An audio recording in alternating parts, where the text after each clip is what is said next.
Three strikes and you are out for a third time. Ohio Congressman Jim Jordan failed to get enough votes to become the new Speaker of the House, and now he is no longer even a nominee after a GOP secret ballot said he is a no-go. That's right. So where do the Republicans go now from here, and why is there a lack of unity in the Republican Party? Well, joining to discuss is our panel. Branding advisor to CEOs and author of Intra-Branding, the Keystone of Corporate Agility, Marc Rudov, and media strategist and host of the What's Bugging Me podcast, Dennis Neal. Gentlemen, thanks for coming on. Marc, you said 2 weeks ago you predicted that there would be chaos on Capitol Hill, and you pointed the finger at one person. Let's listen real quick. I think that Matt Gaetz caused it.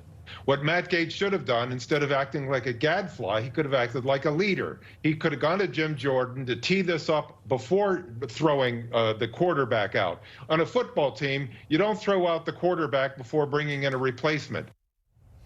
Sir, turns out you were pretty spot on with that. What's your reaction? You can't buy this kind of wisdom, folks. You're glad I'm lending it to you. Thank you, Marc. Oh, yes, you can. I'm lending it to you. The House is in disarray, as I predicted. I also said that it was unlikely that Trump would move the needle for Jordan. I was right again, as he didn't move the needle for McCarthy in January.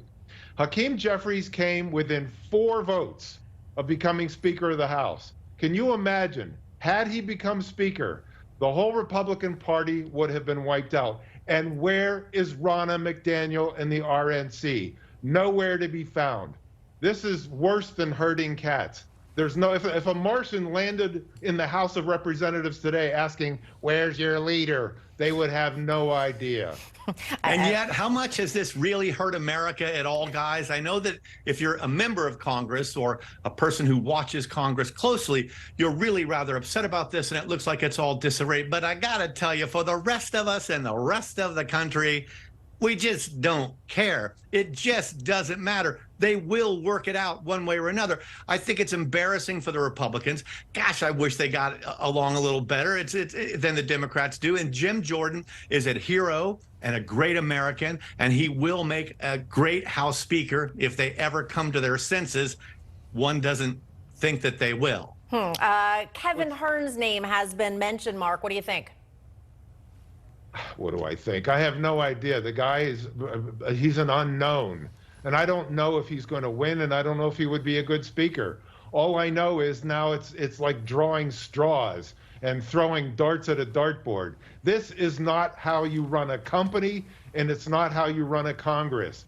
We have important business to get on to, and as I said 2 weeks ago, one of my biggest misgivings about all of this is the Biden crime family is no longer on the front page. Even Pollyanna Neal agreed with me last time.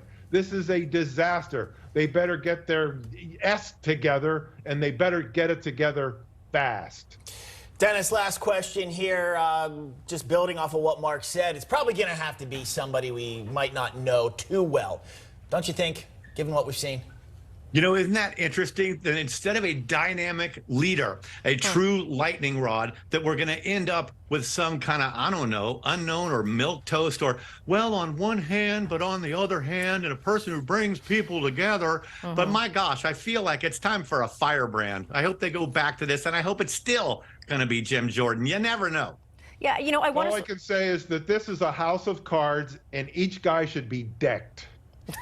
All right, I see what you did there, Marc. I appreciate that. I want to switch gears just a little bit and get your reactions to President Biden's epic 22, I believe it was, minute speech last night. Marc? Yeah.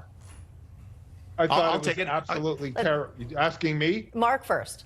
Yeah, I thought it was absolutely terrible. He spent more time talking about Ukraine than Israel. After Israel's attack, he talked about Islamophobia. And he used Israel as a stepping stone to talk about more funding for Ukraine. So when you're in a corporate world and you're making a presentation, you have to stick to a topic. What was the topic? I don't know. Yeah. All I know you're is totally right, Marc. When he talks about a mechanism regarding the payment in Gaza, what is that mechanism? I thought it was a disaster. Okay. He turned it into a twofer, certainly. No longer is it a debate on either. Now it's both of them because it's important to show the world. I think that was a little cosmetic. And also, he does so at the risk of losing millions of college students as voters who are Great marching point. on campus in favor of Palestinians point. and Hamas. All right, we're going to have to leave Don't it there. care about- Always a lively discussion with you two. Marc Rudov, Dennis, Neil, happy Friday, and thank you so much.